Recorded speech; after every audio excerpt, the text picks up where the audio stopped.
আসসালামু আলাইকুম রাহমাতুল্লাহ। সবাই কেমন আছেন?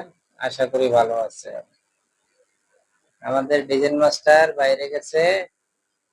আমি অনেকদিন থেকে বলতেছি তারে আমার গ্রাফিক্সের কাজ শেখানোর জন্য।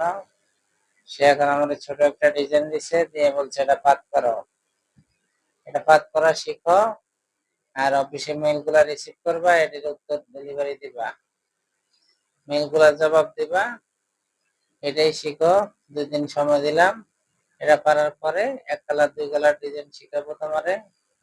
এরকম একটা আলটিমেটাম দিছে, দিয়া আমাদের ডিজাইন মাস্টার বাইরে চলে গেছে। দোয়া করবেন সবাই। হাতে কাজ কম, তাই গ্রাফিক্স ডিজাইনের কাজ শিখতেছি। আজকে এই পর্যন্তই। সবাই ভালো থাকবেন, সুস্থ থাকবেন, এটাই আল্লাহর কাছে প্রার্থনা করি। আসসালামু আলাইকুম, আল্লাহ হাফেজ।